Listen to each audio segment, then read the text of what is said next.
Fala pessoal, tudo bem? Como é que vocês estão? Espero que estejam todos bem. Galera, vamos para mais um vídeo aqui de análise do BTC e eu quero mostrar para vocês este gráfico. Ontem lá na comunidade do Telegram eu apresentei este gráfico com alguns detalhes lá. Então se você ainda não faz parte da nossa comunidade, o link está aqui na descrição, tá? Então vamos lá. Seguinte, eu peguei uma retração de Fibonacci dos 15 mil dólares, tá? Dessa região aqui embaixo até o topo atual, que é ali no 73.700 aproximadamente. E é o seguinte, essa retração me trouxe essas linhas aonde o BTC já tocou aqui nessa região, ó, essa região aqui da 0,5, que está ali na casa do fundo que fez o BTC no 53.600 aproximadamente. Eu estou vendo algumas narrativas na internet aí, alguns grupos de pessoas falando que o Bitcoin está fazendo uma reversão agora, fazendo fundo ascendente e a dominância está caindo. Eu não discordo, mas também eu quero deixar minha observação e acredito que isso possa acrescentar para vocês e isso vai fazer com que vocês tomem decisões melhores na hora de fazer o investimento de vocês no Bitcoin, principalmente porque ele vai ditar aí o mercado, se vai continuar subindo, vai continuar caindo, o que vai acontecer nessas movimentações. Vamos lá, primeiro ponto de tudo, a que a gente tem que olhar é que o Bitcoin está abaixo da EMA 200 do tempo gráfico diário e isso faz com que o BTC esteja com uma força vendedora maior e também perca de volume. Isso está fazendo com que o Bitcoin comece a desvalorizar e buscar o que? Suportes. O suporte que o Bitcoin ainda não testou foi o 48 mil dólares. 48 mil dólares é um topo muito famoso, que é lá de março de 2022, que de lá o BTC bateu lá embaixo nos 15 mil, só foi perdendo. Depois que foi feita a recuperação, né, do Bitcoin saindo dos 15 mil, rompendo o EMA 100, 200, ganhando força, 24 mil, chegou nos 38 e tal, a gente viu que a resistência dos 48 mil dólares foi muito difícil, né? Bateu lá em cima e quando bateu na resistência o Bitcoin voltou a aproximadamente aí 21%. Tá? Eu estava nesse dia acompanhando e foi uma queda muito brusca, muito forte e foi caindo bastante. Depois que foi feito o fundo na EMA 100 do tempo gráfico de um dia, nós recuperamos, tá? E fomos subindo e foi feita toda aquela valorização deste fundo até o 73, foram aí aproximadamente 90%. O Bitcoin foi fazendo um padrão de equilíbrio que é natural, tá? Foi feito aqui, ó, subiu, aí ele fez um padrão de equilíbrio. A expectativa era que fizesse o rompimento do ATH, depois fizesse uma base de preço acima do ATH, como um reteste, e continuasse subindo, só que este movimento não aconteceu. Uma vez que isso não aconteceu, nós começamos a olhar o BTC na possibilidade de ele fazer uma correção com base onde? Em fundos em que ele poderia segurar, que era os 59 mil dólares, que inclusive foi uma região que para quem já está me acompanhando eu mostrei bastante nos vídeos, tanto aqui como lá na comunidade do Telegram, que este fundo aqui era uma resistência muito forte. A gente tinha lá também os 63 mil dólares nessa região, que segurou bem, que inclusive bate muito próximo ali, né, com a retração de Fibonacci 0,382. E é o seguinte, como a gente não foi, o BTC não foi capaz de continuar subindo, a força vendedora foi maior, o que aconteceu? A gente está aqui embaixo. Qual é o suporte que ainda não foi testado? 48 mil dólares, que está nessa região aqui da faixa amarela, que inclusive tem muita liquidação, no 51 mil, que está aqui embaixo, até os 48. Então, considerando essa explicação da EMA do tempo gráfico, EMA 200 do tempo gráfico de um dia, vamos para o 4 horas. No 4 horas, o que a gente tem? Também a negociação do preço abaixo da EMA 200, que está lá na Fibonacci 0,382, abaixo também da EMA 100, e estamos abaixo de uma LTB, que foi quando o Bitcoin começou a perder o preço. A gente tem este topo e este topo. Tá? E aí eu considero o seguinte, ó, que a gente tem que levar muito em consideração, o volume do BTC está baixo.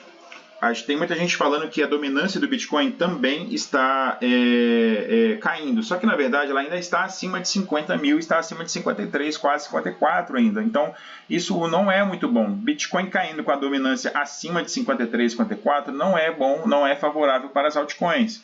Então é momento de ficar observando ainda, não ficar na expectativa de que agora vai entrar alt season ou que vai ter uma explosão do bull market agora. Por quê? Se a gente está perto de uma região onde não foi testada ainda, volume está baixo, estamos abaixo da EMA 100 e 200, nos tempos gráficos mais importantes, 1 hora, 4 horas, e também de um dia, nós temos que olhar para baixo, com muita cautela. Então vamos lá.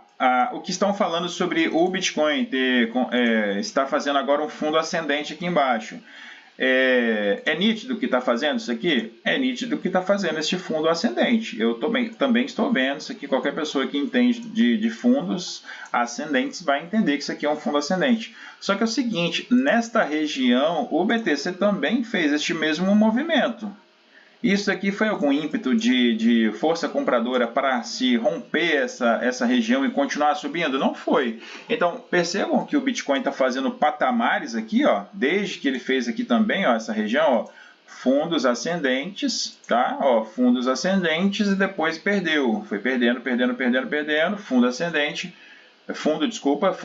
fundo ascendente, topo, caiu com força. Então, fundo fez um topo, fundo ascendente, fez este topo. Pode ser que o preço faça este movimento. Ó, o preço vai fazer este movimento e depois ele volte aqui embaixo. E aí, se ele continuar fazendo este movimento para sim, de fato, romper aqui, né, fazer um outro fundo e aqui romper, aí a gente considera o que? Isso aqui realmente um fundo ascendente, para a gente sim ver uma recuperação. Porém, é o seguinte, o BTC precisa de um volume maior de negociação de compra para que a gente considere isso daqui. Então, se a gente teve aqui um topo em que rejeitou pesado, a gente pode considerar que possa bater aqui e recusar pesado aqui também, tá? E depois que perder esta LTA aqui, aí a gente já começa a olhar o que? Pode ser que venha direto aqui embaixo, pode ser que aqui ele faça uma negociação nessa região, ó, bateu, veio aqui embaixo, perdeu, bate embaixo da LTA e depois vai direto lá embaixo, tá? Então, leve em consideração a soma de vários aspectos, de vários fatores, porque não é só um fundo ascendente do tempo gráfico de uma hora que vai caracterizar uma reversão. Então, cuidado com o que estão falando por aí. Eu vi num grupo muito sério, uma pessoa que eu respeito bastante falando sobre isso, e eu achei um pouco de equívoco falar que isso daí é uma reversão, que está formando fundo ascendente, dominância está derretendo. Isso daí eu acho que é preciso levar em consideração, tá? Quero deixar isso aqui para vocês e mostrar uma outra coisa aqui no tempo gráfico semanal. No tempo gráfico semanal, eu vou até mostrar aqui mais próximo, espera aí só um pouquinho. No tempo gráfico semanal, nós estamos com a EMA 8 virada para baixo, com a EMA 21 virada para baixo, tá? E se a gente começar a perder esta região aqui da retração de Fibonacci 0,5, a gente tecnicamente buscaria o que? A EMA 100 lá embaixo, onde está aqui a região da Fibonacci 0,618. Então, é preciso levar em consideração isso aqui também, porque o Bitcoin pode corrigir no semanal, tá, até os 48 mil dólares, mas ele pode fazer aqui, ó, um topo descendente e jogar aqui embaixo. Por que eu estou falando isso daqui? Não é para deixar vocês assustados nem nada, porque eu também estou investindo, estou só trazendo um pouco da realidade do que está acontecendo. Por quê? Se a gente tem a EMA 8, lembra aquela regrinha básica? EMA 8 cruzando o EMA 21 para cima significa reversão de tendência. Quanto maior o tempo gráfico, maior o movimento.